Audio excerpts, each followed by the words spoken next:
quero falar agora do outro assunto que o Luiz Mário Lombardi pediu para. Porque o senhor teria falado com ele e tal, e ele sempre foi muito atencioso comigo. Queria que o senhor definisse aí o caso Robinho, na sua visão como criminalista e tal, porque a coisa agora está perdida, né?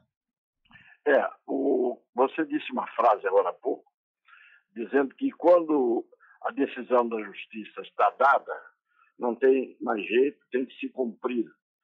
E eu tenho, ao longo de 57 anos de carreira como advogado que fui, e 40 como professor de direito na universidade, eu posso dizer o seguinte: essa história de decisão da justiça não se discute, cumpre-se. É à custa disso que muita gente, às vezes, os tais aplicadores da lei e da justiça, erram sem querer ou propositadamente, e fica tudo por isso mesmo. Por quê? Porque a gente é obrigado a aceitar decisões da justiça, e as decisões da justiça, muitas vezes, são a consagração ilegítima da injustiça, de uma grande injustiça. Eu vi muito isso na minha vida. Como muitas vezes a justiça, antes de ser feita pelos togados, é feita pela mídia. Eu vi isso muito na minha vida. Quando eu defendi o coronel Ubiratã Guimarães, no caso do Carandiru, e eu o absolvi, ele estava condenado há muitos anos, porque o julgamento demorou, pela opinião pública, que é a opinião publicada, que é a opinião feita pelos órgãos de comunicação. E todo mundo conhecia o caso sem conhecer. Ninguém. A primeira pergunta que eu fiz para os repórteres no dia do julgamento é: quem aqui conhece o processo? Quem aqui leu uma página do processo? E todo mundo emudeceu. O caso do Robinho, o Lombardi, ele me telefonou para falar comigo, perguntar o que eu achava, e eu o surpreendi dizendo uma coisa que ele não sabia. O Robinho chegou a me procurar depois da condenação, como advogado para eu interferir no processo. E eu pedi que o processo inteiro viesse à minha mão, porque, para mim, o que eu vejo no processo é o que está no mundo. O que está nas colunas dos jornais e nos palpites que as pessoas dão, isso não está no mundo. Então eu pedi, os advogados dele, lá na Itália, me mandaram a cópia integral de tudo que havia até aquela altura. Estava já às vésperas do julgamento em segunda instância. Já não haveria mais o que fazer em termos de defesa, porque o processo estava nas mãos do Tribunal de Segunda Instância. Conversei com o Robinho, examinei o processo e disse para o Robinho, independentemente dele ter admitido que era inocente, eu disse: Robinho, você não precisaria me dizer mais que é inocente, porque eu li o seu processo e a sua condenação é uma aberração, é uma verdadeira vergonha. E eu me lembro até que ele chorou nesse dia, quando eu disse isso a ele, agradecendo a mim, como se eu o estivesse inocentando, quando, na verdade, eu estava dizendo o que eu vi nos autos, o que eu vi no processo. Então, eu posso te explicar que eu não interferi no processo, não atuei no processo, mas eu conheço como é que funciona a justiça em vários países, porque eu atuei em vários países. Na Grécia, na França, em Portugal, na Itália, na Alemanha. Atuei em vários processos. E a condenação do Robinho, eu vou dizer isso, pode muita gente não achar que isto que eu vou dizer é sério, mas isso é muito mais sério do que as pessoas possam imaginar. O Robinho foi condenado em duas instâncias, e aí a terceira instância já não julgava mérito, já não examinava mais prova, apenas questão de direito, está nulo ou não está nulo o processo, foi feito isso ou aquilo, mas já não se discutia mérito. O Robinho foi condenado em duas instâncias por 6 mulheres. Todas as pessoas que julgaram o Robinho eram mulheres. Eu sou filho de italiano, mas tenho que dizer, Há na Itália, por parte, vejam o que fizeram com o Balotelli, há na Itália um certo, por parte de algumas pessoas, de algumas regiões da Itália, preconceito. E o Robinho foi condenado, essas mulheres que o condenaram, não tinha homem compondo os tribunais. Ele foi condenado por quê? Primeiro, porque era brasileiro. Segundo, porque é rico. Era brasileiro? Não, é brasileiro. É rico. Terceiro, porque é jogador de futebol.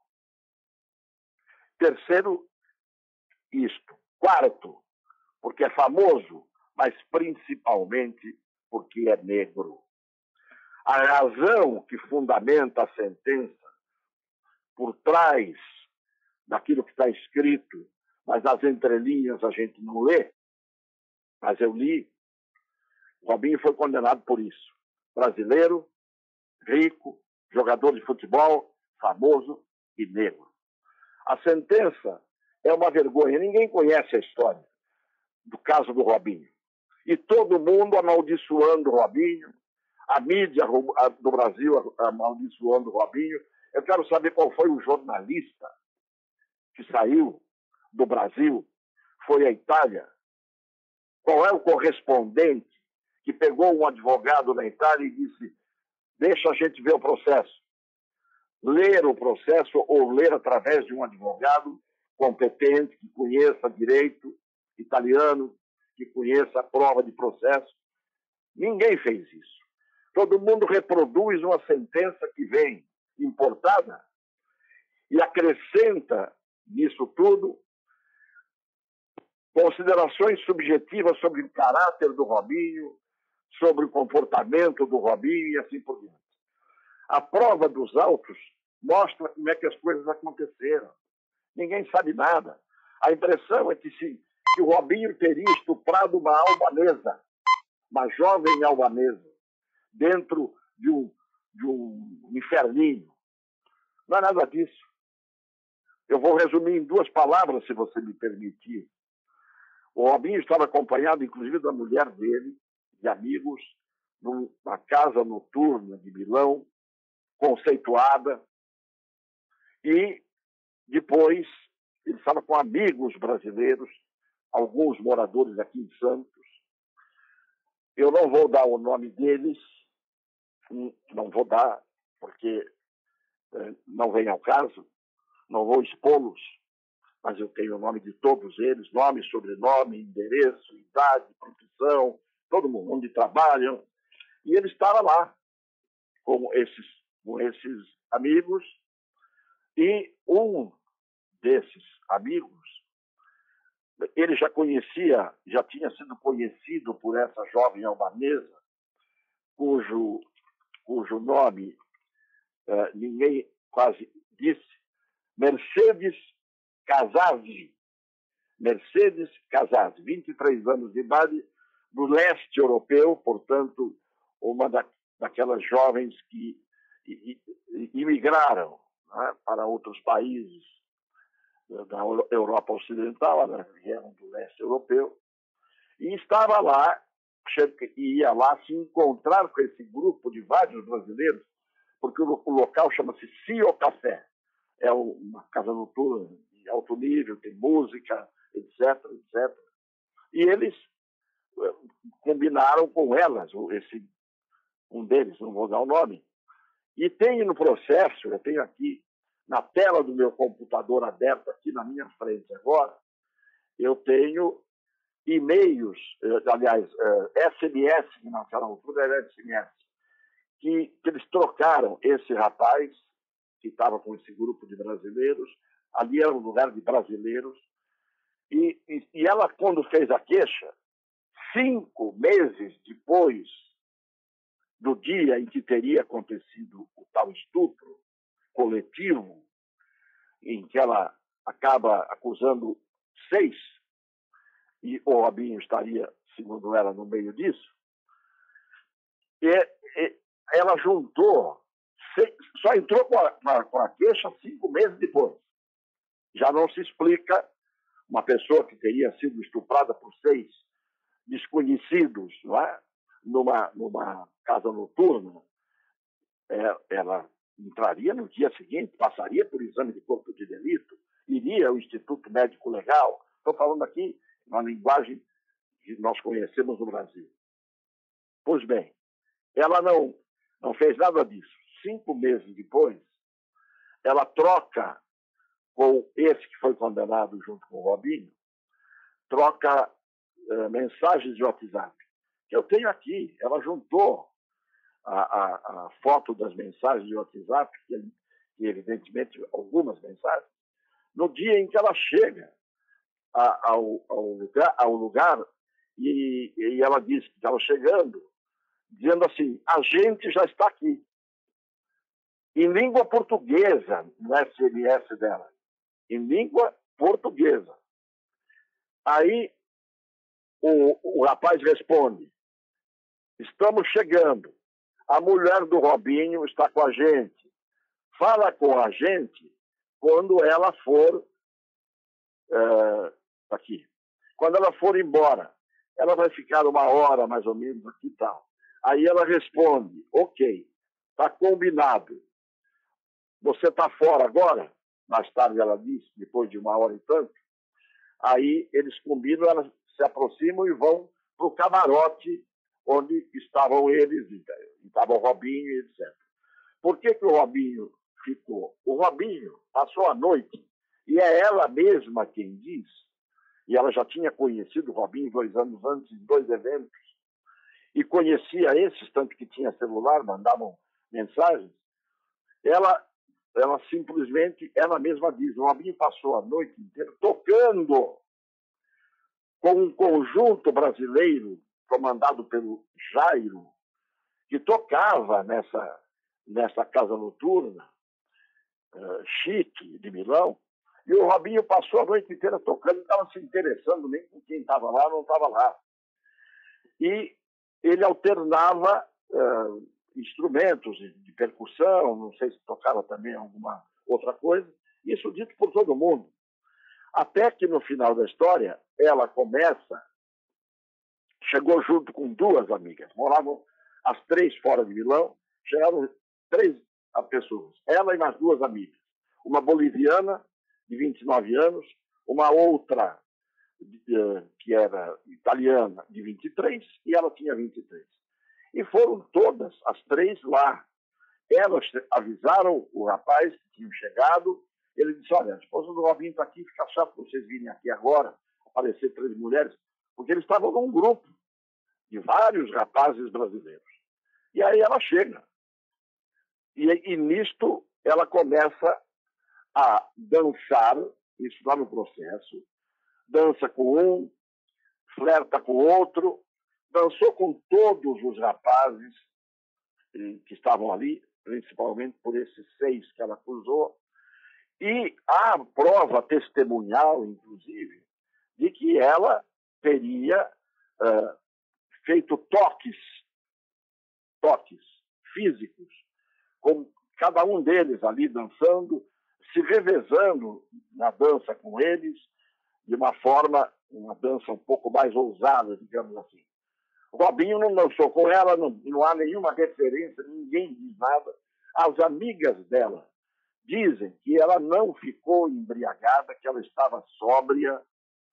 Ela mesma disse que estava tomando um coquetel junto com todos. Né? E o coquetel era fraco, porque ela estava acostumada a beber. Né? Uma pessoa que frequentava bares e etc. Muito bem. Lá pelas tantas, um tal fulano, cuja inicial do nome é A, vai com ela, ela vai com o sujeito lá para um lugar mais reservado, onde teria lá onde as pessoas põem casaco, paletó ali e tal. E ela mesma diz que esse sujeito começou a beijá-la, e etc.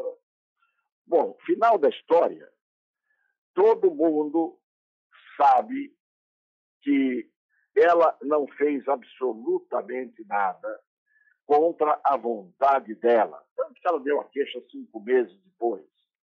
E o mais importante, que eu acho, é que quando ela troca essas mensagens com esse rapaz, era um rapaz que gostava dela, que deve ter sido, inclusive, namorado dela, porque ela chama, ele chama essa moça, a Mercedes, de amor. E ele fala, eu fiquei com muito ciúme de você naquela noite, porque ela falou, mas por que você deixou todo mundo vir e tal? Ele disse, não, você foi porque quis. Você foi primeiro com o A para aquele lugar. E eu estava até com ciúme de você, porque eu estava tranquilo achando que você estava ali porque quis. Aí ela simplesmente desconversa, tudo isso está no processo. E aí a pergunta que você deve me fazer, e os seus caríssimos ouvintes devem fazer é, mas então, como é que houve a condenação? Ora, a condenação sem provas é muito comum quando se quer condenar. Pegaram a palavra dela. Não houve uma careação feita. Não houve uma... Encontraram na roupa dela, que ela guardou, DNA. DNA de quem? Deste rapaz que disse que estava com ciúmes, que chama, 5 meses depois, conversa com ela na boa, né, pelo mensagem de SMS, que eu tenho aqui na minha frente, e faz o exame de DNA. O único DNA que deu foi desse rapaz, que foi condenado e que era como um namorado dela e que a chama de amor e diz, eu quero muito a você, e a cada noite eu fiquei com muito ciúme. Aí ele fala, ninguém fez nada, força, nem forçou você a nada.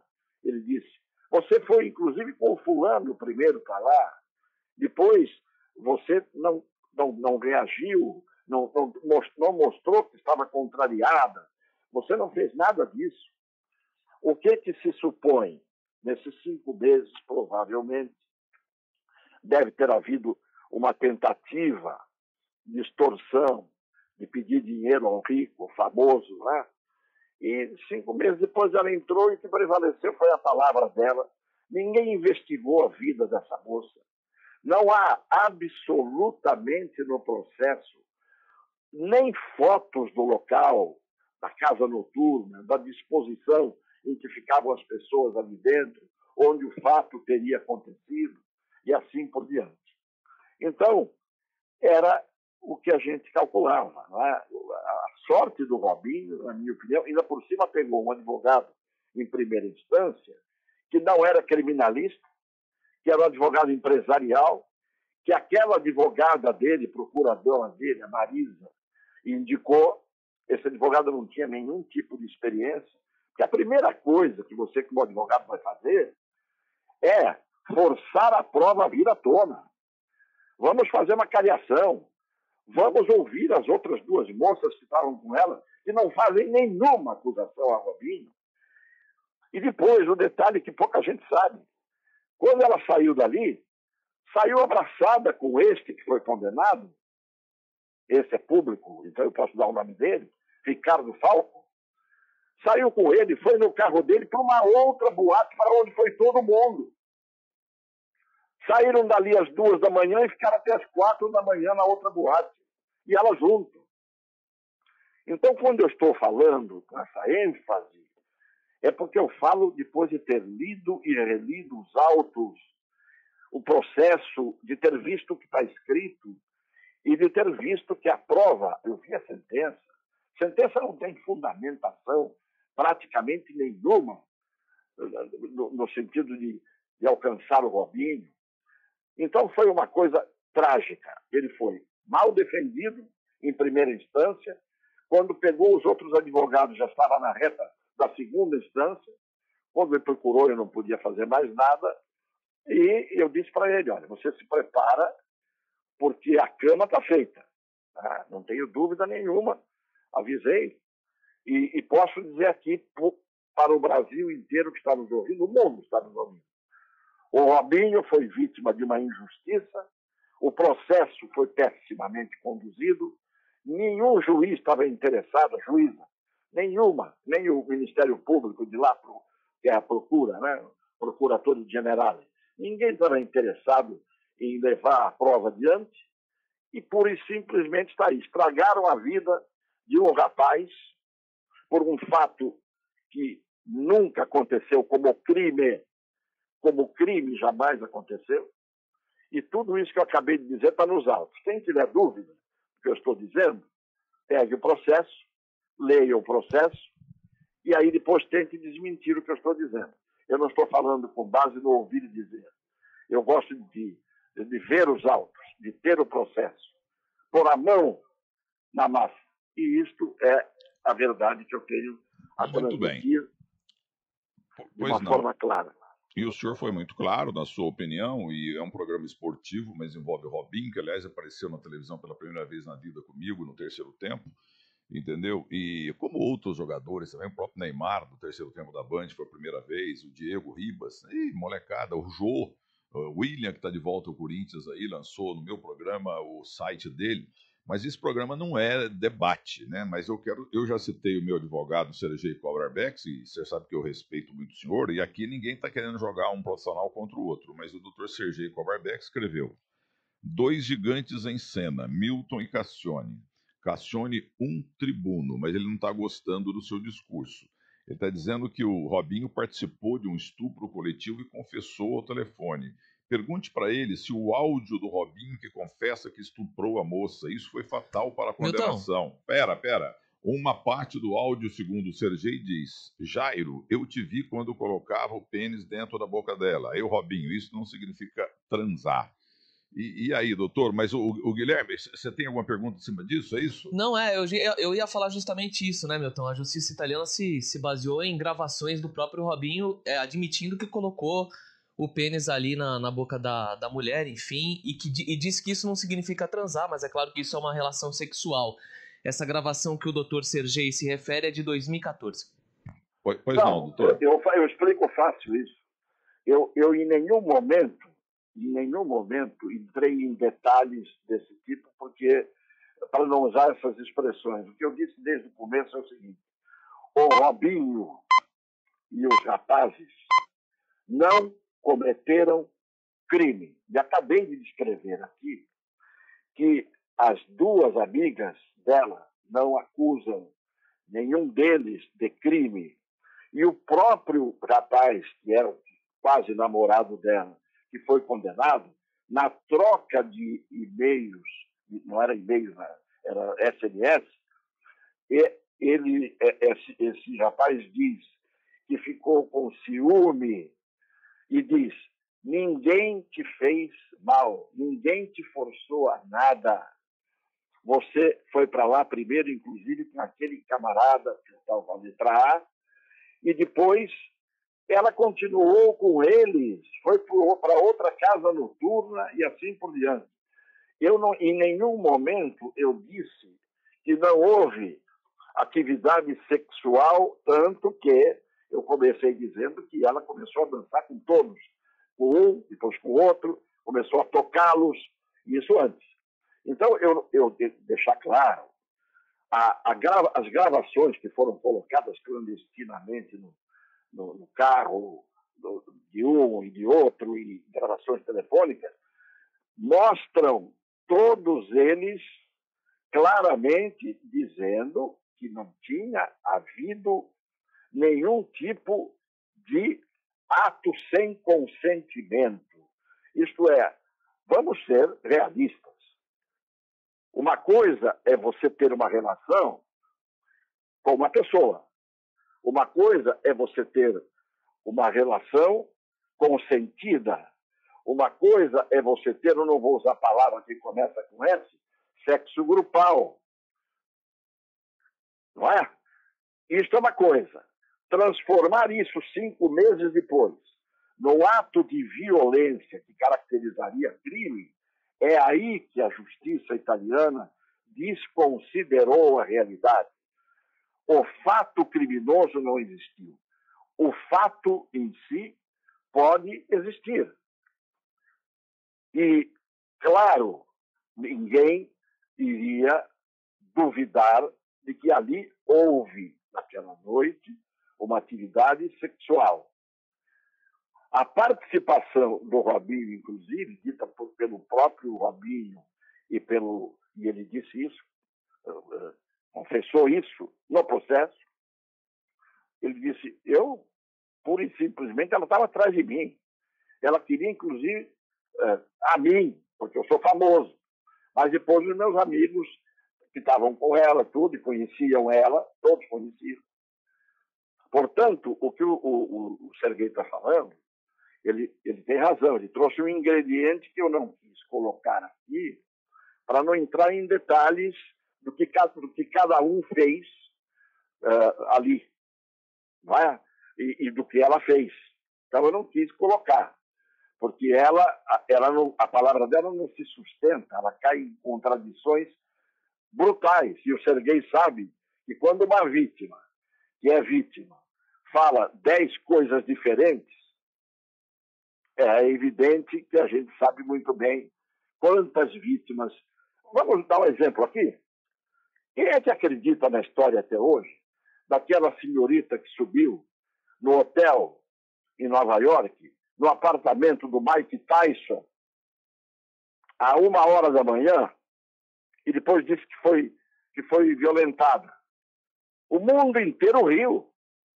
Então, esta Mercedes, do leste europeu, que foi com 2 amigas, e encontrar os rapazes que ela conhecia, e ela fala com eles pelo celular, e isso aqui ela colocou nos autos.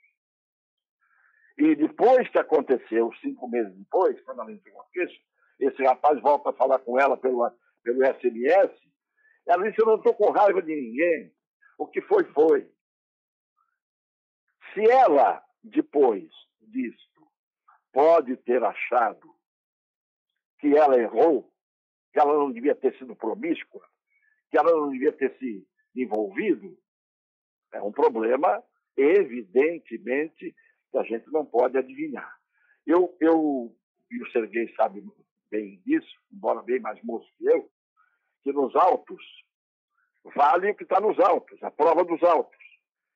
Quem que acusa o Robinho? Ninguém. Ele, numa gravação, todos conversando sobre o fato, ninguém gravou a mulher depois. Ninguém ficou gravando a vítima. Ninguém foi ouvir a vítima numa careação com as 2 amigas dela. Ninguém fala. É uma albanesa. Como se a albanesa caísse do céu. Como se ela estivesse ali e um bando de homens fosse para cima dela. Trocou e-mails com todo mundo. Estava com eles. Esperou a mulher do Robinho, inclusive, ir embora, porque os próprios amigos do Robinho disseram, não vem agora que a mulher do Robinho está aqui, vocês vindo aqui agora vai pegar mal, 3 moças ficarem aqui e tal.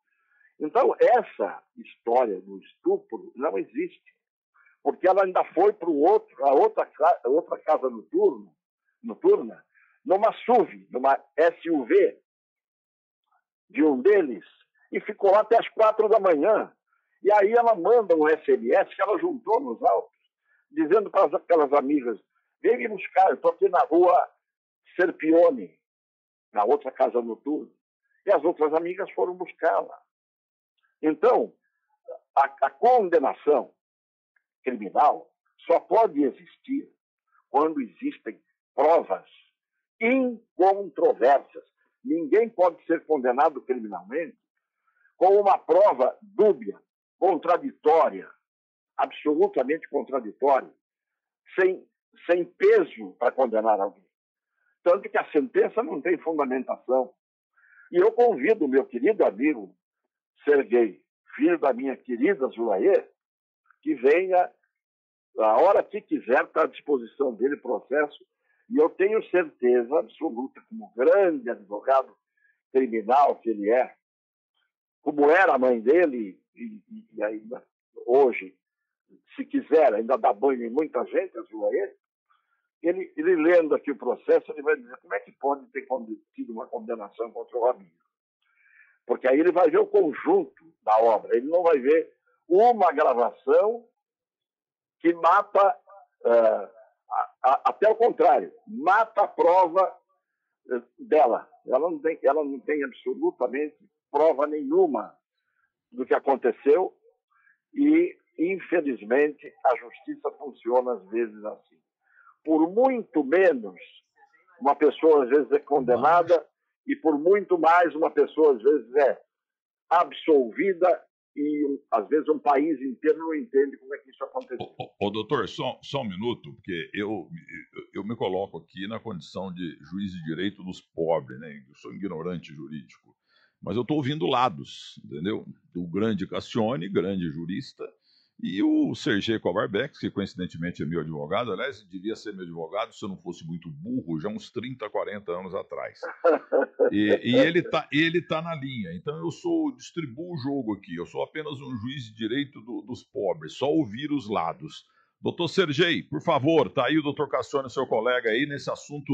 Eu quero abraçar também a Rosana Saad, nossa ouvinte, diretora da Bandeirantes. Muito obrigado, opinando sobre o Pelé, o caso também da Sandra. Muito obrigado, Rosana, querida. Você tem razão. Mas vamos lá, atenção, vamos lá. Então, Sergei, tá aí o teu colega de posição, o Cassione. Por favor, boa tarde. Boa tarde, Milton Neves. Você proporciona para mim uma das maiores alegrias da minha vida.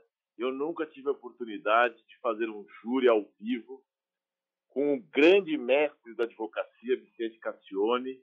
Vocês falaram em fãs do Pelé, e eu sou do fã-clube do Cassione, talvez membro do conselho. Eu adoro esse homem, uma figura humana maravilhosa, um homem sensível, amigo da minha mãe.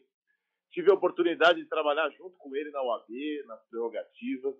Então, hoje, Milton, você realizou um sonho de um advogado por estar ao lado desse grande advogado criminalista Cassione.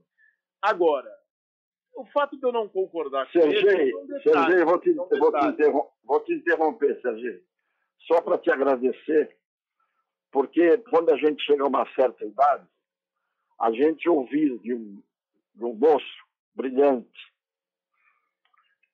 como você, isso que você acabou de dizer, é a pequena recompensa que a gente recebe na vida como advogado. Você sabe que os advogados são muito injustiçados, os advogados que são efetivamente advogados.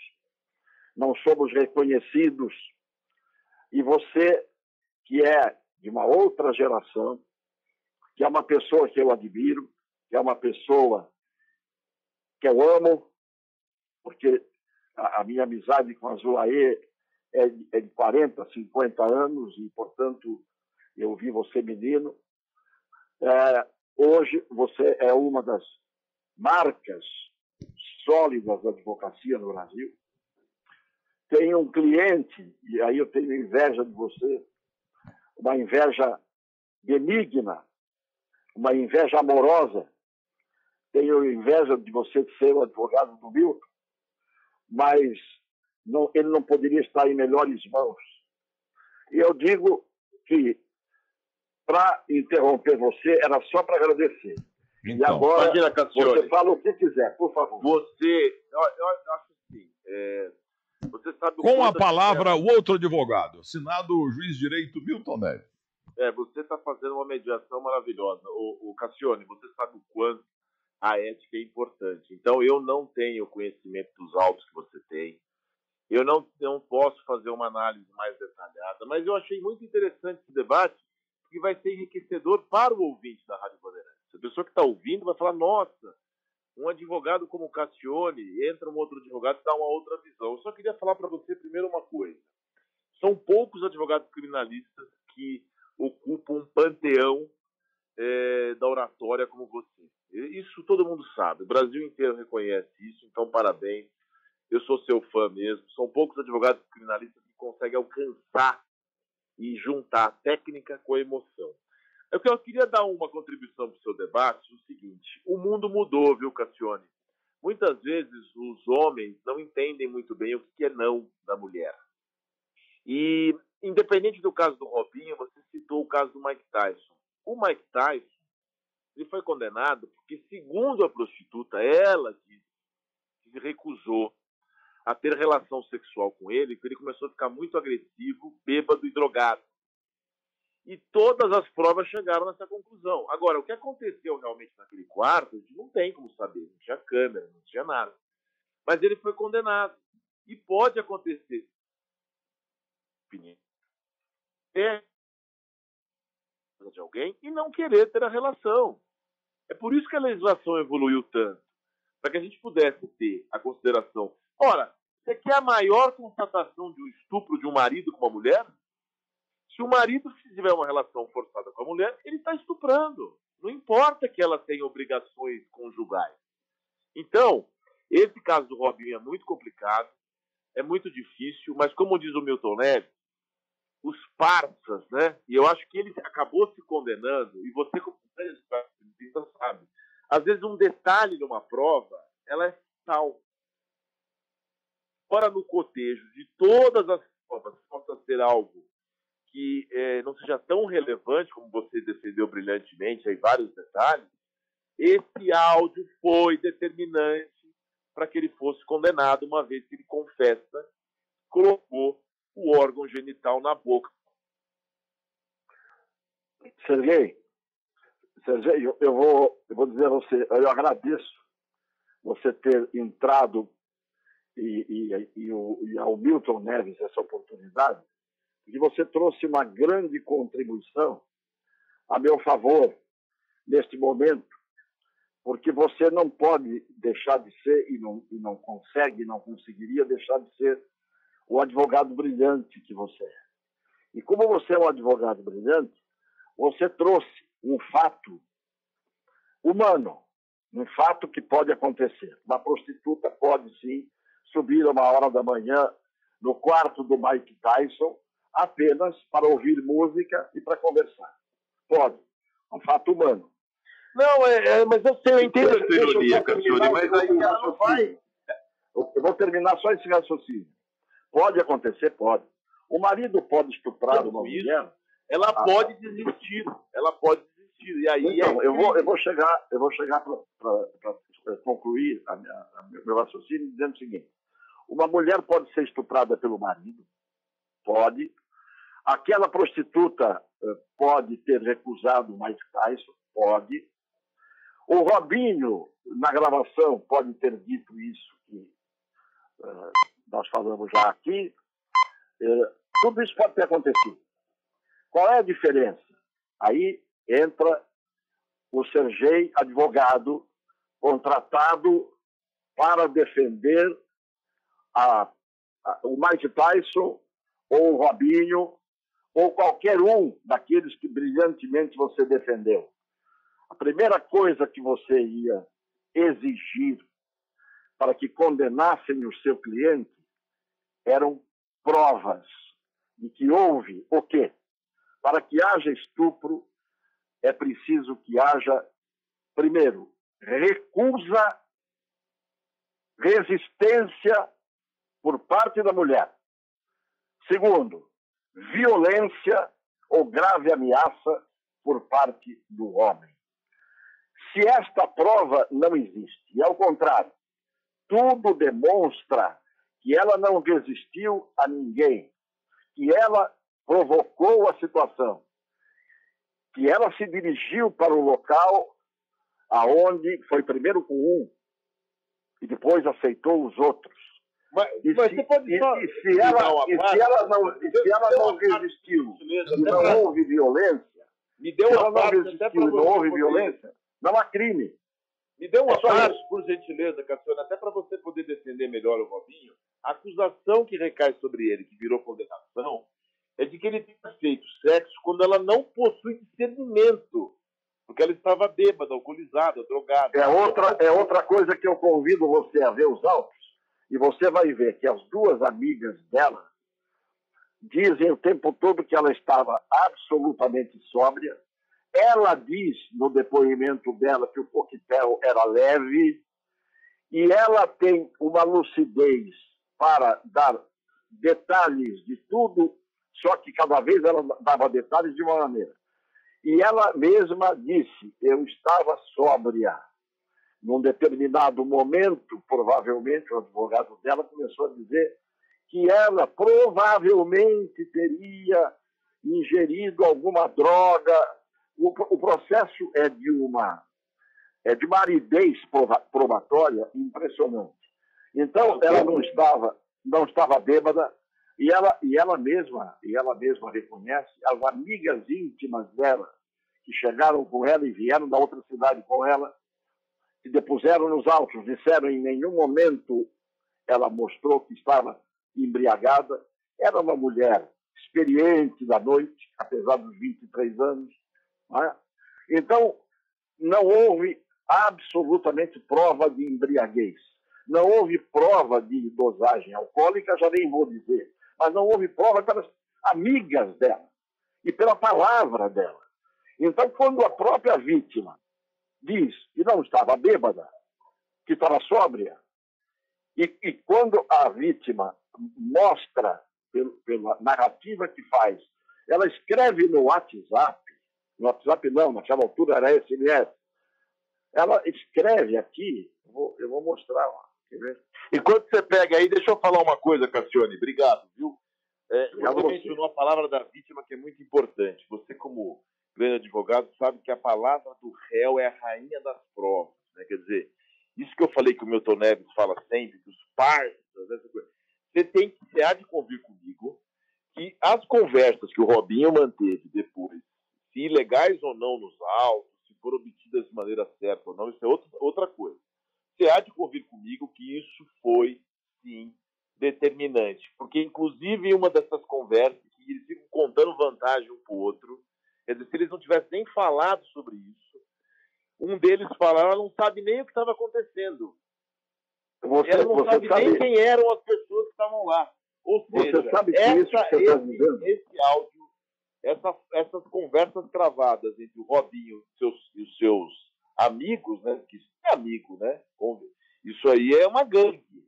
Isso acabou prejudicando ele. Assim, na minha visão, de quem não conhece como você, por isso que eu quero fazer essa ressalva, de respeito a você e um respeito ético. Eu não posso fazer um júri com um advogado tão brilhante como você sem conhecer os autos. Agora, o Milton Neves depois no ar, eu vou negar debater com o Cassione no ar, de Bandeirantes, maior audiência do Brasil. Olha, eu já estou realizado aqui, eu já estou realizado. Agora tem uma coisa, viu, Cassione? Já transitou em julgado. O Robinho já está condenado. Agora não adianta mais a gente fazer esse debate. Não, o debate em favor da verdade e da inocência, ele não prescreve. Essa é boa, não, essa foi boa mesmo.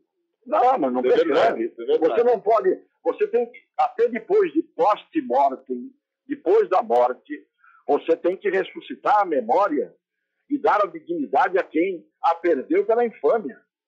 Você veja, vou te ler um pedacinho aqui da mensagem do SMS, às 4 da manhã, depois dela ter saído de lá, com eles, abraçada com um deles, vai para o carro deles e vão para o outro lugar. E ela escreve, uma pessoa que não estivesse lúcida, que estivesse sem saber onde estava e o que fazer, ela escreve assim: eu estou no... Vou ler em italiano primeiro. Sono in corso Sempione. Isto é, eu estou no corso, na rua Sempione, que era aquele romano que todo mundo conhece na história. Aí ela diz assim: vocês vêm me buscar? Vieni a prendermi. Vocês vêm me buscar? Isso está aqui o horário. 3h56 da manhã, 4 horas da manhã. Aí elas vão responder às amigas. Às 4h30 ela diz assim: Amore, ci sei. Amore é uma das amigas. Você está aí? Isso às 4h34 da manhã. Às 4h51, às 5 horas da manhã, praticamente, ela manda outra mensagem. Dove ci sono le 4 frette? Ela diz: o lugar em que eu estou, porque provavelmente as amigas não estavam achando essa outra casa noturna para onde ela foi, ela diz: o lugar onde eu estou é onde tem as 4 flechas. Quer dizer, é uma sinalização de estrada, de caminho. Agora, então, com essa lucidez toda, até as 5 da manhã, ela estava na companhia deles, no outro lugar. Um pouco a lucidez que você mencionou é importante para o... Como? Como é que é, Sergei? Tempo. Tá falhando o teu telefone. É. Começa de novo, Sergei. E nós vamos encerrar porque o Cris Moreira, meu diretor comercial, tá bravo, porque faz 5 horas e meia que não tem anunciante, apesar que eu sou contra a propaganda. Claro, Então, sim, só claro. concluindo, doutor Sergei, por favor, eu sou um grande advogado, eu sou um grande juiz de direito, eu sou um Márcio Vieira de Moraes da caneta pesada. Oxalá cesse, né, netamente falando. Então, ou então o José Carlos Ferreira Alves, grande São Paulino, desembargador e tal. Concluindo, Sergei, por favor, em rápidas pinceladas. Rapidamente, a lucidez da mulher ela é cobrada de maneira indevida nesses casos. Por que a justiça considera muito a palavra da vítima? E por que o Cassione mencionou com propriedade, né, como só ia acontecer, como ele fala, por que a mulher demora tanto? Isso também recai sobre uma mulher com uma maneira de culpa indevida.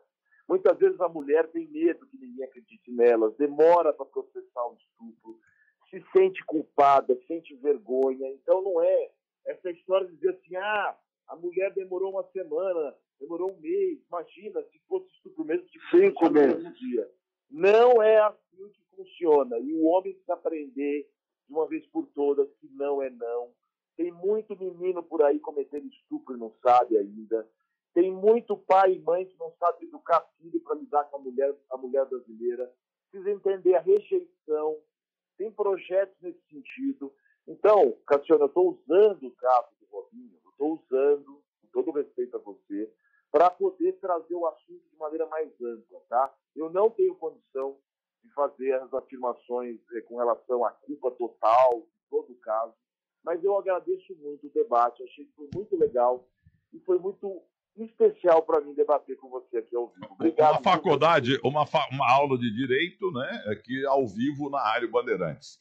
Eu preciso dizer só uma coisa. Não, só liberar o Sergei, Sergei, muito obrigado a você, boa tarde, obrigado, tá bom? Milton, foi uma honra, viu? Foi uma honra fazer esse debate ao vivo com o Cassione, que é um dos maiores advogados do Brasil. Um abraço, obrigado. E é importante ouvir sempre todos os lados. Concluindo, doutor, por favor, Cassione, aí na Baixada Santista. Concluindo, primeiro que eu estava ouvindo o Sergei falando, e ele tem uma formação que vem da Zulaê espetacular. A Zulaê foi uma das primeiras defensoras dos direitos da mulher no Brasil, pioneira. E ele, evidentemente, absorveu muito disso. No geral, eu concordo totalmente com o que ele falou, e todos nós, homens de verdade, concordamos de que as mulheres são, muitas vezes, injustiçadas, e isso não pode acontecer. Mas a gente sabe que há mulheres e há mulheres. Então, eu tenho que colocar isto. A posição minha não é, de forma nenhuma, negando os princípios e valores que existem, que têm que ser respeitados nas mulheres. Agora, não é por isso que todas as mulheres estão acima de qualquer suspeita. De jeito nenhum. E aí é que vem o processo. E o processo traz a prova.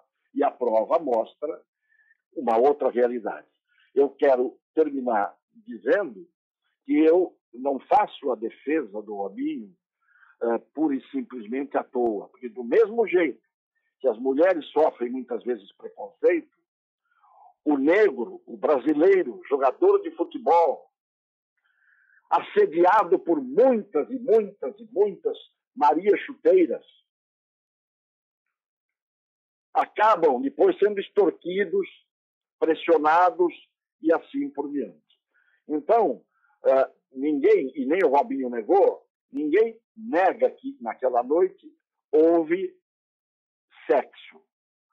O que não se pode aceitar é transformar uma coisa voluntária, consentida e aceita por uma pessoa que conhecia ali todo mundo e não teria cabimento que todos eles de repente virassem bandidos. Eles se correspondiam, eles se conheciam pelo nome, eles tinham os números dos celulares. Então, não é possível. Então, isto é fundamental. Certo. Não houve o crime. O sexo nunca ninguém negou, nem o Robinho. Ô, doutor, quero agradecer suas palavras também em relação à minha carreira, no começo, a história do Pelé também, envolvendo lá o que A Veja publicou, já faz uns meses e tal, que o Pelé está devendo muito, vamos ver se a gente resolve isso. E agradeço o senhor participar deste júri. Eu nunca fiz um programa de rádio e televisão com quase 2 horas sem reclame. Apesar que eu não gosto de propaganda. Doutor Cassione, um grande abraço para o senhor. Faço minhas as palavras do Sergei Koberbex. Um grande abraço para o senhor, muito obrigado. E o senhor parou a baixada aí, viu? Porque o que vem de mensagem, inclusive, estão dizendo que eu preciso fazer outro debate com o juiz de direito, que é um caso do Gilmar, que já tem um processo correndo pesado, mas aí, Simates, tem que ouvir também os dois lados. Os dois lados. Sim. Mas, aliás, em relação ao Gilmar, né? Quer dizer, o Gilmar, para mim, vive. Morto está quem morto ataca, já diz um jurista. Um grande abraço para o senhor, muito obrigado e viva Santos, tá bom? Deus abençoe você, aos seus caríssimos ouvintes. Obrigado pelo privilégio, pela honra de me dar essa oportunidade de tentar fazer uma justiça a quem foi injustiçado, a 2 injustiçados, né? Eu nem preciso dizer. E quando você faz muitas vezes defesas de tantas causas que você defendeu, você é muito mais advogado que Sergei, que Cassione, que qualquer um de nós, porque o advogado não vira advogado nos bancos da faculdade.